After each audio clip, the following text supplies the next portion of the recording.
In this video, we have got a 100 plus kill game on Siege of Cairo Conquest with the M4A1 Carbine.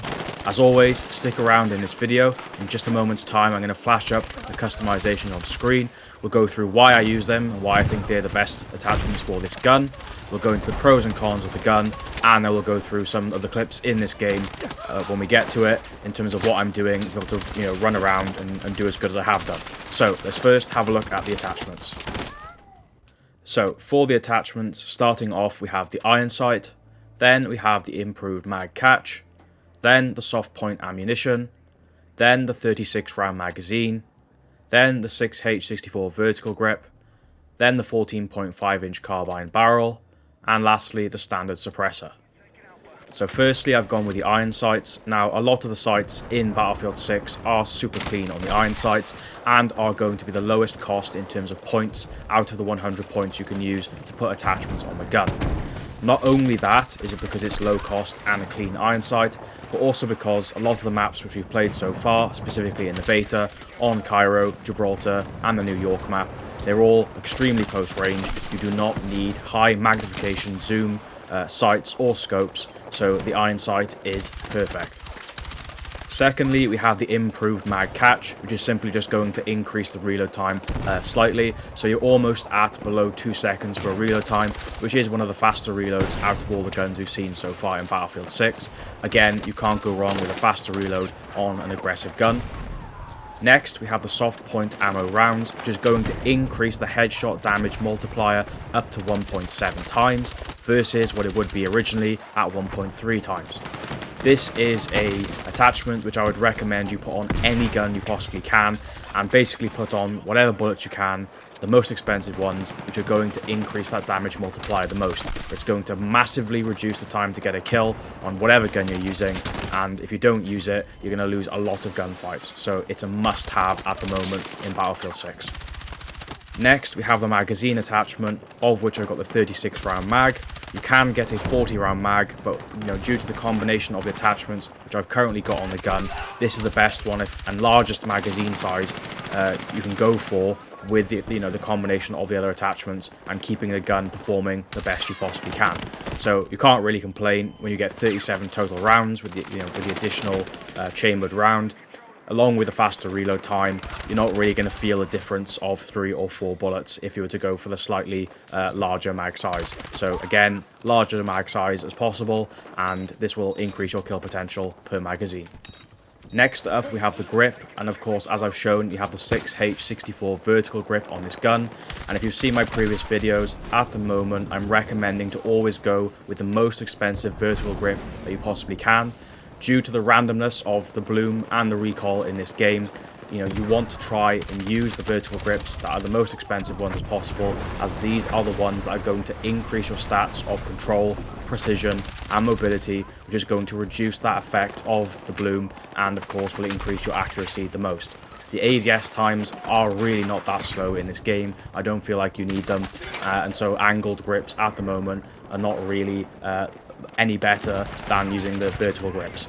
Maybe that will change when they update the recoil for the full launch of the game, but at the moment vertical grips is the way to go, and I still expect that I'm going to go with the vertical grips even when the game comes out, because I think accuracy is much better than aiming down your sights faster.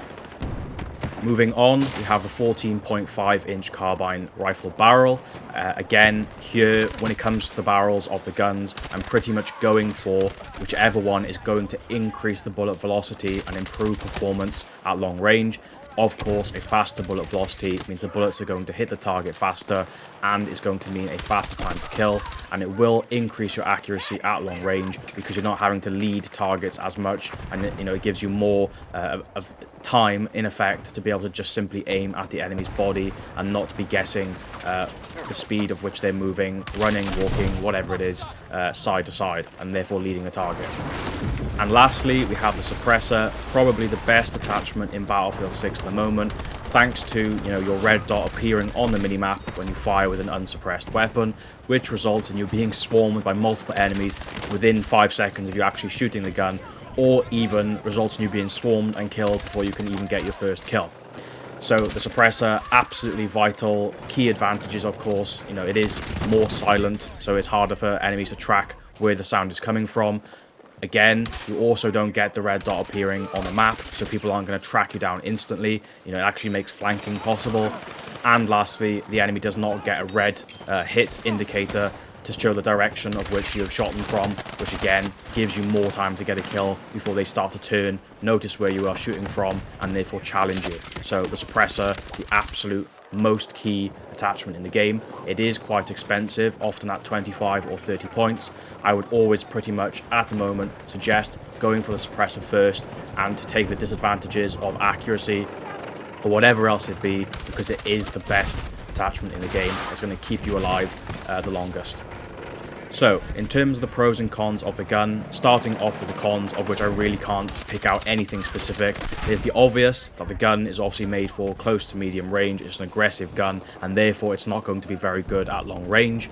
But that said, and one of the pros, is that it has very minimal recoil. You don't have to pull down much at all, and this actually allows you, although it might take more bullets to kill at longer range, it allows you to maintain accuracy at range, and actually, in some cases, outgun assault rifles. It also has a 900 rate of fire, being one of the fastest fire rate weapons as well, which we have seen so far, combined with an almost 800 meters a second bullet velocity, thanks of course to having the 14.5-inch carbine rifle barrel attachment. That's a bit of a tongue twister. And I guess in combination of those two, it makes it have an even faster time to kill. Pair this with a super clean iron sight, as well as almost a below 2-second reload time, and you've got a gun which is pretty much, apart from long range, the best gun all round in the game so far. So you really cannot go wrong using this, and I would suggest to use it before it does get nerfed. That pretty much covers the pros and cons. The last kind of thing to say before I let you guys, watch in peace the final 2 minutes, in terms of, what I'm doing in this game, or generally when I'm playing Siege of Cairo at the moment, is I'm sticking around the center of the map. It's the biggest and most open area of the map. If you stay on any of the 2-story buildings, either side of the main road and the main flag, you can pretty much see a good chunk or amount of the map, and in the part of the map where the majority of players are going to be, whether that's teammates or enemies. So sticking around the center of the map, you really cannot go wrong. You're always able to attack and defend the center flag, and as a result, of course, you can therefore get high kill games like this, or simply get a very good score if you're going more, for score rather than kills. So that pretty much covers the M4A1, this game in particular.